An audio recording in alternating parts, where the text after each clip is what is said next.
Welcome to SpotLight. It's the podcast that lifts the curtain on life here at Wolverhampton Grand Theatre. I'm Scott. And I'm Sandhu, and we are so excited for today's episode. This one's an absolute treat. I can guarantee you have watched this actress on your screen. She's known for being in Doctors, EastEnders, and we're showing Bhaji On The Beach tonight. She's in that as well. Please welcome to the podcast, Bharti Patel. Yay! Shh, audience, no, calm down, really. This is a joy. This is a real joy. You're How very are you? kind, Amber. You're very, very kind. I as I said, as I arrived, I'm slightly damp because it's just chucked down in Wolverhampton. I arrived and the heavens opened. It's not very wet. You can't see it properly. It's not very clear properly. She looks great, doesn't she? And here me and Scott are sweating. I mean, I asked to go to the makeup room and they said there wasn't one. So, I'm not used to this sort of treatment. That's what I want to say. It's because we're showing a film tonight. That's why.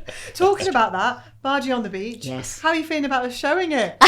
How does it feel for you? I mean, what was that? 93, I want to say. 93. I've got a huge confession for the listeners and the viewers today, actually. Go on. Are you ready? Yeah. No. I hope everybody's sitting down at home, okay? I've never watched the film ever. I know that's shock horror, isn't it? You're flabbergasted.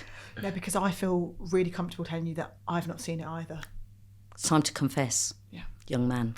I'm sorry, no, neither of us. I'm out of here. Goodbye. Yeah, but at least we all have So something in tonight common. that might all change. that tonight goodness, that's we're going to playing change. it tonight. Yeah. I mean, I'm going to confess also. It's a. If you blink, you will miss me. You know, when it gets to the refugee bit in the women's refuge, keep your eyes open. Don't go and make a cup of tea then. That's my moment of 2 seconds, okay? That's my little heads up to you all. You got that role quite early on in your career. I didn't did. you? I did. Tell us about that journey. When was that moment, Bharti, that you knew, I'm going to be an actress. I would like to be on screen, on stage. Do you know what's hilarious? I didn't want to be an actress. I wanted to be a nurse. I did. Yeah, no, honestly, I was in Coventry. With that, Yeah, Well, I was going to say, so eventually Played down a the line. midwife, I know. My parents couldn't have been more happier. I born in Coventry, born and bred, very proud of Coventry.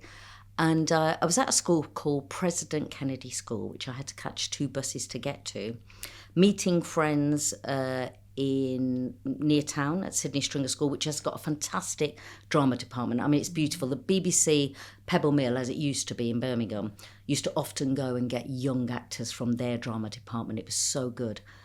And so I arrived after, before mobile phones. I'm a little bit older than you think, probably. So before mobile phones, got there, caught my 2 buses to meet them, and they went, oh no, somebody very important's coming from the BBC, and they're going to do auditions. And I went, oh, what's that? And they went, like, interviews. And I went, well, why are you interviewing for the BBC? And they went, because we're going to be actors. And I was like, why do you want to be actors? I don't understand. I've caught 2 buses to come, and we're going to go into town. So I waited outside like a good friend, and this director came, and his name was John McGrath, and he's like at that time in the 80s, a really big political director, a Scottish man. But I didn't know that at the time, and he just said, oh, do you want to come in then? And I went, what for? And he went, the auditions. I went, no, I don't want to be an actor. And he went, oh, okay then. And I think I was a bit like, nah. And he went in, and about half an hour later he came out, and he said, look, just come in, we're just improvising. And I said, I don't know what you're talking about. I didn't know anything. And he said, just come in, we're just playing games I like. I went in, and he gave me the lead role. Because I think he was just looking for a little angry 16-year-old, and I was very angry at that time after catching my 2 buses. And that was for a fantastic series called Play for Today that used to come on Monday nights. Okay. You're far too young to remember that time. I'm going to say that they're very young. Yeah, but so that was that. And then I was 82. And then I very quickly just went into doing children's. So a friend of mine sent off for some stuff for TVS presenting, which I worked with Emma Freud. And we were the first female presenters in 1986 to do a children's programme. Wow. Yeah, it was just brilliant. And I think I've just been very lucky. I've sort of pootled along without an agent, which is unheard of in our world. And I think sometimes I'm just in the right place at the right time. And a lot of luck. A lot of luck. I think you've probably been very modest, and Scott will agree. There's a lot of graft there as well. A lot of graft, a lot of hard work, I imagine. I'm the laziest actor in the world. You're not doing me any favours. I'm so sorry. It's not true. I have a lot of money. I pay a lot of people off. That's not true either. No, I honestly, it's really interesting. I think I'm just very lucky. I'm not rich. I just think I'm very lucky. I've just been very fortunate and people have remembered me. And I think sometimes when people are putting a team together, I think they're thinking, oh, what will fit in our team? And we want, we want a team that will get together and gel and just get on with it. And we need somebody who'll just make sure people are all right. And I think I am my mum in that way. I'm the one going, do you want a cup of tea? Do you want me to make you something? I think it's a bit of that. So I think I'm just lucky.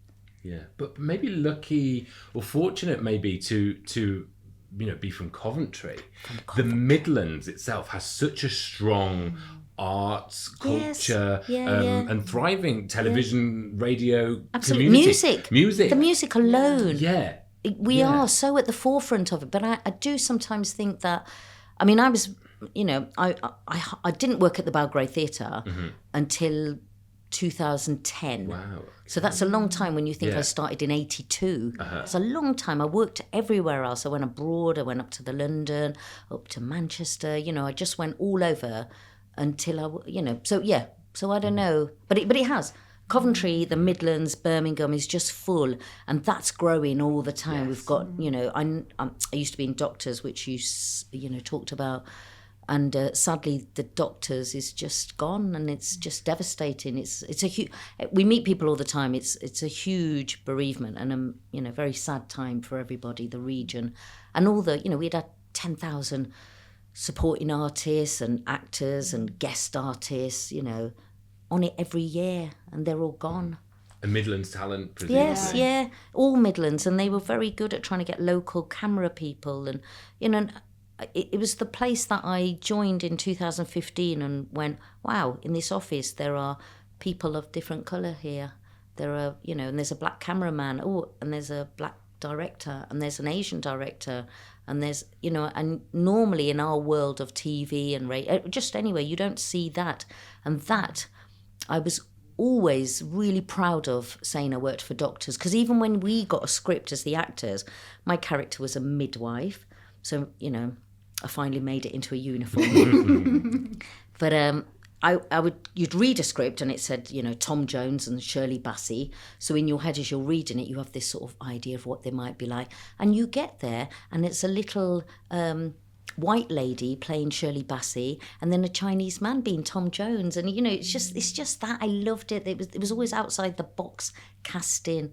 And I'll always be thankful for giving all those young people and older people and just people a chance. Because it was a beautiful, safe place to work. Sticking with Doctors, because a lot of people will have watched you and will know you for that. What was life like on the set and being a part of it for so long as well? It was a massive family, I would say. Some people are Adrian. Adrian was the longest cast member. I think he'd been there 23 years. So he, came on with hardly... I don't know, just no wrinkles, and now he might have 3, I think. But it was just really supportive. I think we were a main core of 11 main actors, and then we'd have lots of different writers all the time. And so within one story, you might have 4 or 5 guest artists. So to bring people into that industry, it was such a safe place, and I loved it for that. I absolutely loved it, and I don't think any place, any set, has got that. And you would, if as a actor, you would go, I've got this great idea. I think I've got this idea, and you'd go in and talk to them, and say, I've got this idea. I think this blah blah, and they would go, yeah, okay, and they would treat it, and they would make it happen. And sometimes one of the actors would go in and go, I want to write an episode. I've got an idea. And that would happen, or where else could I go on to EastEnders? Go, I'd like to direct something. But they were brilliant at going, yes, at enhancing your career and your abilities, and that sort of went for That's what Doctors was about all the time. A great safe space to develop. Develop, and actually, and that means that people that are there aren't going, I hate it. They're allowed to go off and grow and go and play somewhere else for a bit and then come back and play a bit more. And, and I just admired them for that. And I weep. My heart is broken. I think we all do, don't we? Yeah. And we meet so many people, all the time on the streets. Oh, I miss Doctors. Oh, I used to watch it with my dad, and when my mum died, and there's all these stories, and and now it's gone, and that's me and my dad's died now, and I used to always sit with him. There's just, and such an educational programme as well. There was so many, when you did that, I didn't know, and then talked to my mum, and she went, that's me, that's happened. Go off to the doctor. It was just brilliant. Yeah. It was just brilliant. It was perfect. And do you feel that you could be a doctor now, or not? I could definitely be a midwife. and funny enough, before I did that, my mussy is my mum's sister. So her son, his wife was pregnant, and I helped deliver that baby. Oh my gosh! Yeah. That's like a real life doctor scene. I know. So I'm always very calm, and I think the best compliment people would do on the Facebook of life and all of that would be, oh, she's so nice. I wish she could be my midwife, and I wish. So I felt like a real advocate of, trying to encourage women to have better experiences, and no baby is going to be the same as your friend's baby, that they birthed. Everything, you are your own individual woman, and it's just that. And I'm quite a calm person, I think, as well. And in worry and stuff, I think I'm quite good at just going, okay, just look at me. And so that's what I was, because she, like the tiniest little, I'm going to pinch you, Amber, look. She wasn't that hard. She's such a fake actress. You'll never make it in the industry, darling. But she was like that, and my cousin Mahesh would say, oh, she's, she can't take pain, and I know she'll be going, oh, give me something. But she was brilliant. We spent 48 hours of just talking and being calm, and it was just amazing. Whereas he was just going, I'd have just gone, give her something. Because, fingernails were going, no. She was great. She was incredible. You've gone from being that angry 16-year-old who didn't want to go into the room to now this calm, this calm energy who's now delivering babies in real life as well. Yeah, I know. But we are so lucky, aren't we? Because Adrian said this the other day. Somebody asked him, because he played a doctor on it, and he said what was brilliant was I wasn't just a doctor on it, but I sometimes was the lifesaver. I was the hero. I went to prison. So all the time as the midwife, there are all these other stories that I'm playing, and parts, and I'm being the angry person who pushes someone off a balcony because they've threatened me. And, you just play it every day. I just felt like you were playing. And I don't think every day we wake up and think, oh, my job is playing. But luckily, I feel like I play all the time. Yeah. And then, of course, that took you to EastEnders. I was so lucky with that one as well. They just approached me before Doctors was finishing and said, there's this part, and would you be interested, and all of that. And so that came about as well. Yeah. So, and I had a great time. And I think I worked with Ross Boatman, who played Harvey, the taxi driver. And he did what I did on Doctors, which he just took me around to everybody. He went, oh, Steve, this is Bharti, she's working with me for a bit. Oh, Michelle, this is la la la. And so you're already on page 10 of meeting new people, which is such a lovely thing to do, because it doesn't matter how many years you've been doing something. That first day you are a little bit like, ooh, this is Albert Square, man. There's a little bit of that, isn't there? This is, because we all used to watch it in the 80s. There was only, 3 programmes, 3 channels, should I say, and Channel 4 came, I think, in 82 or something like that. And then when EastEnders started, everybody watched it. Everybody watched it. And so it was just like, ooh, I'm in the Vic. Oh, hello. Yeah, what was that moment like, seeing the Queen Vic for the first time, seeing the set? It's about the size of this room. No. Yes. When you walk through if I get sued by EastEnders, I'm coming back here to get you. I'm just telling you now. So when you walk off the square into the pub, literally it's a room like this, full of kit and stuff and some snacks. And if there's a few of you walking in, you're all a bit like this. All right, move up. And that is it. And then in the studio is the proper big set, which allows cameras to move around and people to walk past, and it's spread out. But when you see people go, listen up, viewers, when you see people go in the Vic, it's just a small room like your toilet. that is it. And do you film like, so a scene, you're walking into the Vic, you open you're on the street, you're on the outdoor set, you walk in. When do you then film the scene that's Could be in days there? A couple of later. days later? Yeah. So everything that's outside, so the schedules are bonkers. Yeah. I mean, and also in a way the doctor's schedule, because we would have 7 days to shoot an episode. And so this gives you an idea. We would sometimes shoot 24 to 26 pages a day. If you were on film, you might shoot 3 pages a day.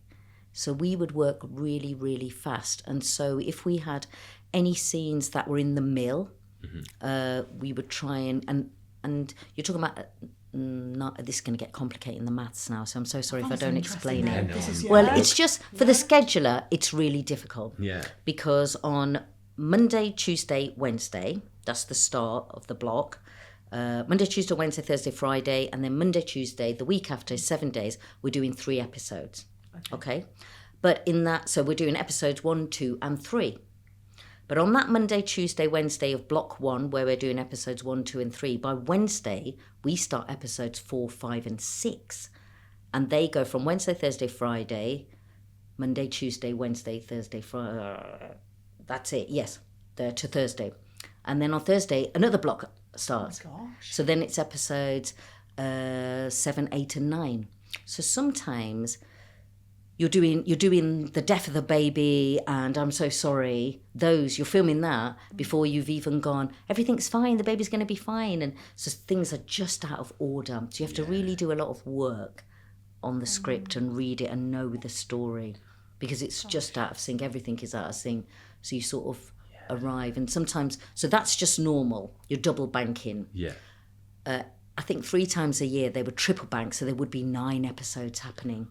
So then they would just push you out the van in the right clothes. And luckily for me, my costume was mostly the uniform. Yeah. But some of the ladies and the blokes, you'd have to change 3-4 times a day, because you're doing a bit of 1, a bit of 3, back to 2, then 4 to 7, so it was just like, who am I? What am I doing? Yeah. How do you keep up? Changing hairstyles. Yes, absolutely. Because day 1's episode, your hairstyle's got to stay the same all day, and then and so some of them. So I was like thankful my hair went up, and I just went, I don't think my character wears much makeup, because I'm not very good at all of that. So yeah. What's your favourite thing about it all, Bharti? Looking back, we've spoken about Doctors and EastEnders and the early days. Theatre, yeah, and I've done loads of beautiful, beautiful theatre. I think it's the people. I always call it, in my biogs and stuff, I always call it playing. I've just played a lot with lovely people. And, in theatre land, you come together and I pretend I'm your mum and you're my husband, and we just, we play and we laugh a lot. And that's what, and some people, when I've started, I still see them, we still are friends, and I think that's a testament to those people as well, and the work we do, that it's, when you work on a job, it can just be the most beautiful. I feel like I've also just been really lucky in life that I've just met very beautiful people. I've just been very lucky. Oh, yeah. You're a beautiful soul. You are. Am I though? No, Well, you I am. pinched I me am. earlier. And if we kind of go back to Bhaji On The Beach that we were Yes. talking about earlier, that we're Yes. showing here as part of our South Asian Heritage 2 seconds, people. 2 seconds. I'm on for 2 seconds. Go on, Scott. That was the screenplay for that was written by Mira Sayal, Yes. right? Wolverhampton's own. I know, Wolverhampton's own. And what's hilarious is, what was it called? Open Door. I saw Mira Sayal when I was about 17 at the school, Sydney Stringer School in Coventry. She was doing her play, a prawn cocktail. Oh, Mira, I'll have to ring you and ask you. I think it's something like a prawn cocktail on my head. And it was a one-woman show of her in her shop with roller skates and characters coming in, and she played all the characters. And it was just brilliant. And I remember going, that's hilarious. And then I was really fortunate to work with her at the RSC in 2012, and then again at the National, I think it was 2015 or 14, something like that. And we lived in the house together in Stratford, and and it was just lovely. But I told her about that time, and she went, "Oh my God, I was so nervous."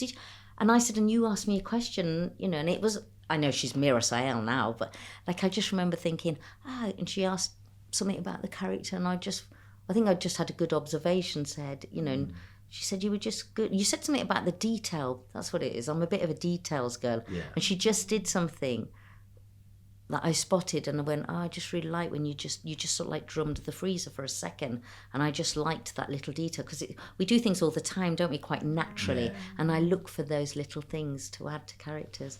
But I once, when we were at, this isn't naughty or anything like that. Once, I know, no, but when we were at in London at the National Theatre, we used to go out a lot. It was really lovely.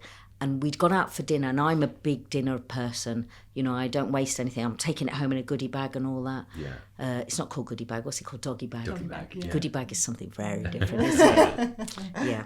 So, and we were then going on to a club, and we arrived, and it was like a queue to get in, and I was like, I'm not queuing to get in. And I could see this red carpeted area and a bit of ribbon over it, or red rope. So I went, I'll be back in a minute. I'm a bit of a blagger, is what I am. Yeah. So I went over and sort of put some glasses on, dark glasses, and put a scarf round and pretended I was Mira Sayal. Even though I'm about I'm a foot and a half shorter than her. She's much taller. And I just sort of mumbled through this scarf that I was Mira Sayal. I was working at the National, because if they looked that up, that was true. And so they went, yes. And I said, I've got my party over there. And they went, yes, bring them. And so I just whistled. I don't think Mira Sayal would whistle, but I'm a good whistler. And called them, and we all just went in with my takeaway bag. And I told her the next time, she just laughed a lot. So, good times. The lovely Mira Sayal. Yeah. So beautiful as well, so kind. Lovely. She used to make chocolate brownies for us. Oh. I know. If you It's ever good get the to chance, know. bring her in. If you ever get the Her chance. play has been here before. Yes. Anita and me. Yes. The story. But if you get to work with we'll her, have to get her back. Yeah. Get some chocolate brownies. Oh, I love that. Yeah. If you get her in a rehearsal room, chocolate brownies, she's the queen of that. Yeah. But that play, Anita and Me, was a turning point, I think, for Wolverhampton Grant, because it was the first time that South Asian people from the Black Country came to see a show here that they saw themselves represented in. And that really opened the door for a whole community of people that said, this theatre is for me. I feel seen here, or I feel at home here. Yeah. And that kind of was the moment where we thought, this, you can't just say this theatre is for everyone. You have to actually make it for everyone. Yeah. And part of what we're doing at the moment, opening the doors for South Asian Heritage Month, is getting people in and sort of, being able to celebrate their culture. And we've seen that today. Absolutely. With the things that have gone on. And it's so important that we tell these stories. Yeah. And it's interesting because I think I was always really fortunate in the jobs that I got. I didn't always... I think it might be a bit racist. I didn't always get roles that was Mrs. Khan and the Mrs. Darby, the Patel, la.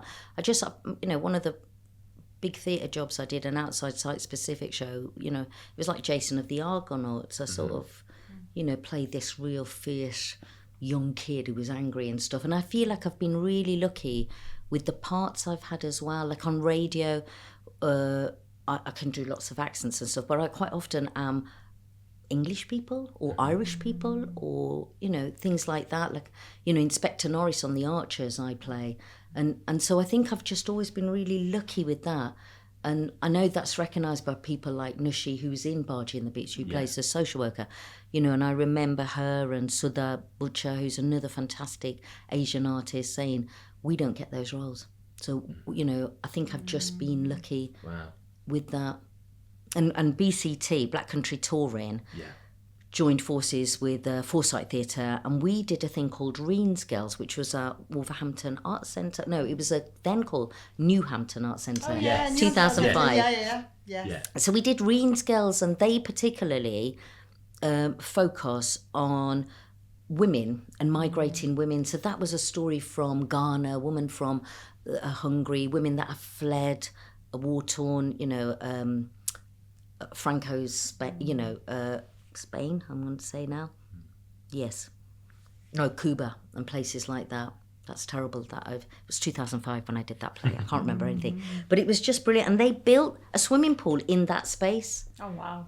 And so people came and you were given, a towel, or you were split up, and you went into these rooms, and then at the end, we, the 4 actors, got in this swimming pool. So BCT then have gone on to do Upnagar, and that was another site-specific show in a shopping centre where you came in, and it was just incredible work.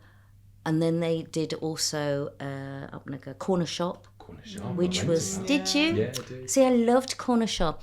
So again, I just feel really lucky to be part of that and telling. So I feel like those stories have been going around for a long time, and they're doing a collaboration with Jay, who you have spoken to earlier. His dance company. So with him, Black Country Touring, Stephen Francis, and the Black Country Living Museum, they're doing a piece of theatre. Which will be on their Friday lates. Every Friday in August. So there's only 4 days in August. It starts at 4:30, 5:30, 6:30, 7:30. It's just a 20-minute little piece. And that, again, is about a woman arriving from somewhere else and the story of that. So I urge you to come and see it. But I feel in my head those stories are around. They're being told. But I agree with you, Scott, that people are going, these stories should be told. Let's make space for them. And I think that wasn't happening maybe in some places as much as it is now. You've spoken so fondly of being from Coventry. And I love that you ooze that energy and that love for Coventry. But the theme for South Asian Heritage Month is roots to roots. Yeah. So, Bharti, I'm keen, before we let you go, is what does that mean to you? How have your roots shaped the actress that you have become? Well, I travel back to India a lot. In fact, my dad took me back when we were 9, me and my sister. My mum and dad are from India, went to Africa, had my brother in Kenya, then went back to England. My dad came 62, my mum came with my brother 64. And for me, going back and seeing India, that route, where I'm from, I'm not a great, my dad used to say, because we're Hindus, so about God and things like that. And my dad sort of at 11 sort of said, if you don't want to go, it doesn't matter if you don't want to go to the temples and things, because God's in your heart. Yeah. It doesn't matter what people say, you don't go to the temple. It doesn't matter. Let them go. He's in your heart. And philosophy of, I think, Hinduism and my roots then is about, you could be Sikh, you could be Christian, you could be Jew. It doesn't matter. Your God's just simple. He's in your heart. It doesn't matter. And I think that kindness came from that root. Seeing my grandma and seeing my dad's family over there, and just knowing I'm so proud to be Indian. I'm British born, but I'm so Indian in lots of other ways. Not wearing saris. I'm rubbish at wearing saris or any of that. And and I'm not an Indian wedding person. I'm not that, but in my heart, in my bones and in my blood, I am so Indian in the way I am, the person I am. So I think for me, roots is that. It's, for me, stems. I can feel my mum running through my bones all the time, going, why are you waiting for that woman to ask for help? Just, my mum used to say, if you see someone needs help, don't wait for them to ask you. Just go help them. Open that door. Pick that pram up. Carry it up the stairs. Just go help. And I feel that all the time. So, that'll be my roots. No, it's beautiful. Bless you. Thank you. It really is. And so calming too, like you say. I think there's a very kind of beautiful, calm energy in the room. But I just think, bless you. And I just think also, it costs nothing to be nice, does it? I think we just think we are busy people all the time. And actually, we can just take 5 minutes and just check in on someone, or just bring someone a cup of tea or a glass of water and walk away and go, always a cup of tea. Do you know what I mean? Cup of tea, there we go. How'd you like it? And no one is too busy to be kind as well. We're not. Yeah, no one's too busy. We're not. And and it's that thing. There's another Indian roots thing. You come to my house, you're going to eat. Oh, you ain't leaving. It's a love language, though, isn't it? But it's absolutely. And also, it's if you don't eat something. I remember we had we were doing some paperwork stuff, and just sorting out stuff and blah blah blah. And this person had put some biscuits down, and I went, have some. And the first one did, and the second didn't. And I kept saying, have another biscuit. Or no, rather, have a biscuit, because I was very aware he hadn't. And then it all finished, and he went to go, and I went, sit down again. Eat a biscuit before you leave my house. Because if you leave my house without eating something, I'm offended by it. Yeah, because it's like, why are you not eating a biscuit that I have? And they were nice chocolate ones as well. So just eat the biscuit, put it in your pocket, I don't care. Yeah, it's true. But if ever I find myself at your house, I won't offend you. Yeah. No, but it's a language. It's a love language. It's a love beautiful. language. Yeah. And to share food, to share anything, it gives me such joy as well. Most people, doesn't it? Yeah, it really I love does. it. Yeah, Again, such a simple thing. it is. Such a simple brings so thing. much joy. Yeah. Just like this episode has. Which I don't want it to end, really. I don't want it You're to very end. kind. I don't want it to end. But Bharti's Enjoy. sweating, and I can see her I'm so melting. sweating. Yes, it's Yes. very Hot hot in under here. these Yeah. lights. So we're going to go. hot. But we just want to say thank you to everyone who has, for Bharti as well, for joining us. And for all of you who've joined us at home, we hope to see you soon in the next one. Bye.